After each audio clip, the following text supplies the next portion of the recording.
Today isn't about changing everything. It's about changing one thing: the way you see yourself. When you're tired, you don't need to become stronger. You need to stop fighting yourself. When you're already weak, you don't need more pressure. You need more honesty. Honesty about your limits. Honesty about your needs. Honesty about what actually drains you. There is nothing wrong with you for needing rest. There is nothing broken in you for slowing down. There is nothing shameful about choosing healing over constant survival. The version of you who struggled wasn't lazy. They were doing the best they could with an empty tank and no instructions. And now, you finally have something better than motivation. You have understanding. Understanding creates space. Space creates safety. Safety creates energy. And energy, when it comes back, will feel gentle, not forced, not desperate, just enough to take one step. You don't have to prove anything to anyone. You don't have to catch up. You don't have to explain your pace. You're allowed to rebuild quietly. And when you move forward again, do it differently, with kindness instead of punishment, with patience instead of fear, with respect for the limits that once tried to protect you. Remember this: on the days you feel slow, you are not behind. You are healing. And healing is not the pause before life. It is life. Take your time. You're not late. You're finally on your way, without breaking yourself to get there. That alone is growth. Here's a simple truth: your energy will not come back on the days you push the hardest. It will come back on the days you allow yourself to be imperfect without punishment. Those are the days your nervous system learns that life is not a constant threat. You might feel behind, but behind compared to what? A version of life that required you to burn yourself just to feel worthy? That's not a fair race, and you don't need to win it. Your job right now is not to impress anyone. It's not to prove discipline. It's not to catch up. Your job is to rebuild a relationship with yourself, a relationship where effort doesn't feel like betrayal. Some days, progress will look like action. Other days, it will look like restraint, stopping before exhaustion, saying no before resentment, resting before collapse. That is wisdom, even if it doesn't look productive. You don't need to feel confident to move forward. You just need to feel safe enough to try one small thing. And safety grows when you stop threatening yourself with failure. There will be moments when you feel the urge to go back to pushing, to rush, to force results, to prove you're not lazy. When that happens, pause. Ask yourself, am I moving from fear or from care? That question will save you. You don't have to fix everything. You don't have to figure out your whole life. You don't have to become consistent forever. You only have to show up without violence today. That's enough. If you've listened this far, I want you to pause for a moment, not to think, not to plan, just to notice how it feels to finally be understood. Because most of your life, you weren't lazy. You were carrying too much. In silence, you tried to function in a world that never taught you how to slow down without feeling like a failure. So you blamed yourself for reacting like a human being. And that was never fair. You've been living in a constant state of almost productive, almost better, almost okay. That's exhausting. So give yourself permission to be where you actually are, not where you think you should be. The strongest people are not the ones who push the hardest. They're the ones who know when to pause before breaking. And learning that is not weakness, it's maturity. One day, you'll look back and realize something important. You didn't lose time. You learned how to survive yourself. You learned how to listen, how to slow down, how to rebuild without destroying. And that knowledge will stay with you forever. You are not late. You are not broken. You are not lazy.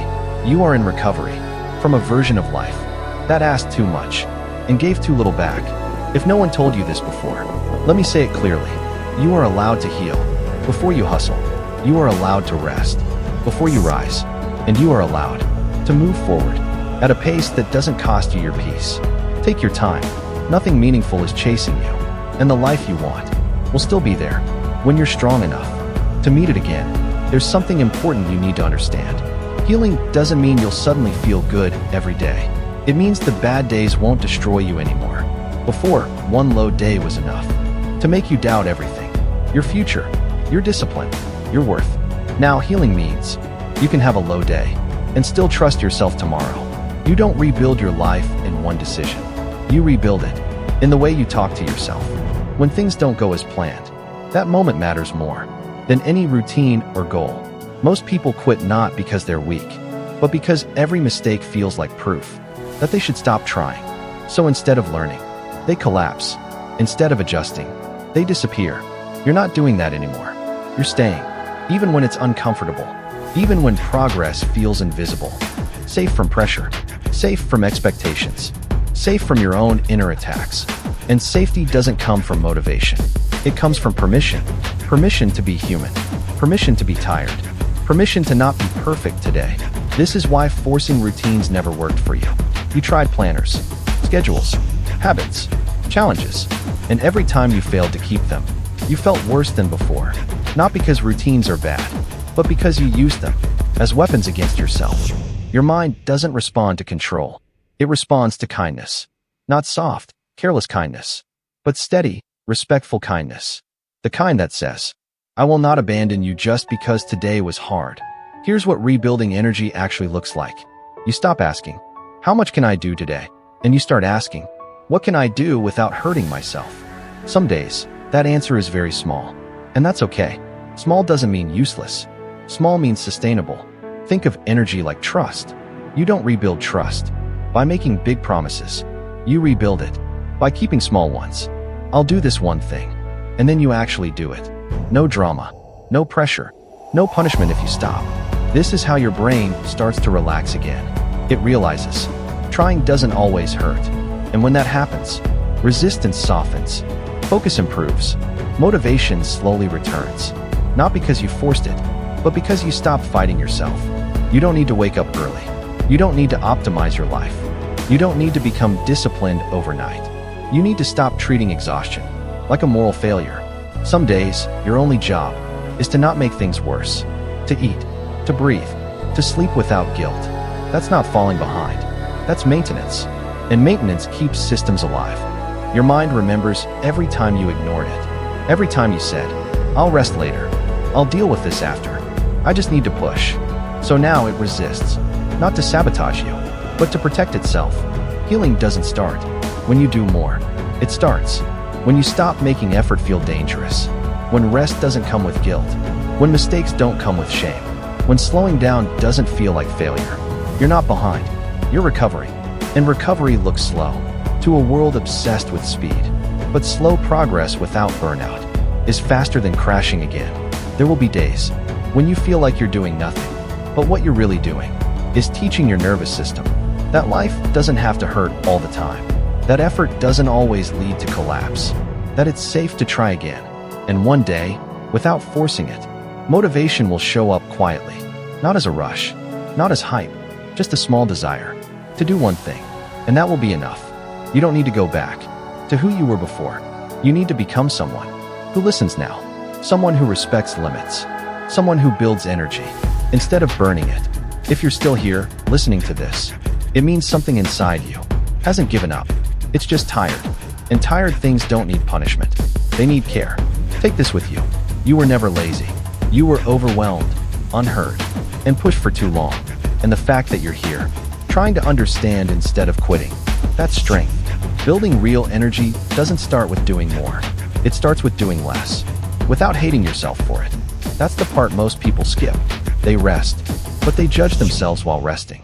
They slow down, but they keep hearing a voice saying, you're wasting time. And because of that, their body stops, but their mind never does. So nothing refills.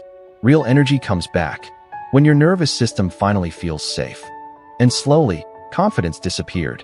Confidence isn't built by success alone. It's built by trust. Trust that when you try, you won't hurt yourself emotionally. But when every attempt comes with pressure, with fear, with self-attack, your brain stops offering confidence. Why would it? Confidence feels dangerous when effort has only led to pain. That's why you hesitate now.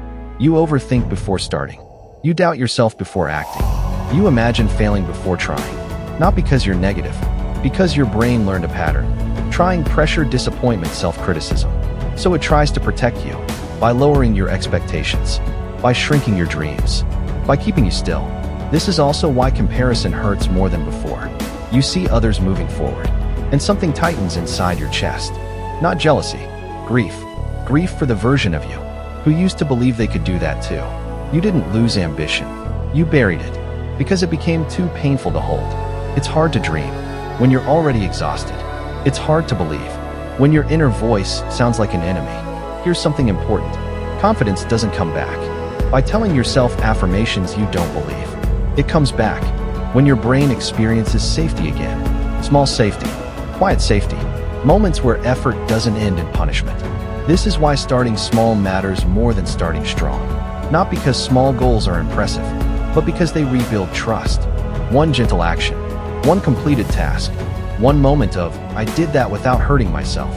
That's how confidence grows back. Quietly. You don't need a breakthrough. You need consistency without violence. Violence sounds dramatic, but that's exactly what self-attack is. Calling yourself names, threatening yourself with guilt, forcing productivity when your energy is gone. That's not strength. That's self-betrayal. Here's the part most people never understand. You can't shame your way back into motivation. Every time you call yourself lazy, your brain feels attacked. And when the brain feels attacked, it doesn't cooperate. It protects. So it shuts down even more. This is why forcing yourself only works for a short time. You push, you perform, you crash, and every crash makes the next start harder. That's not discipline. That's survival mode. Real motivation doesn't come from pressure. It comes from capacity. And capacity comes from reducing the weight you're carrying. Mental exhaustion isn't about how much you do. It's about how much you carry while doing it. Unspoken expectations, fear of failure, constant self-judgment, the feeling that you're always behind. That weight adds up. At some point, your mind reaches a limit. Not a dramatic breakdown, just a quiet shutdown. You still exist. You still dream. But you stop moving. And then you think something is wrong with you. Nothing is wrong with you. You just reached a limit without realizing it. Let me say this clearly. If motivation disappeared, it's not because you became lazy. It's because your brain stopped trusting effort. And trust can be rebuilt, but not with force. In the next part, we'll talk about something even deeper. How mental exhaustion slowly destroys confidence. Why you stop believing in yourself. And how to rebuild energy without pressure, guilt, or burnout. Because you don't need to become someone new. You need to recover the version of you that was exhausted and unheard. There's a moment most people don't talk about. The moment you stop believing in yourself. Not because you failed once. Not because you're incapable. But because you tried too many times. While you were already empty. Every unfinished task became evidence. Every delay became a judgment. Every mistake became proof in your mind. I can't stick to anything. I always quit. I'm not consistent.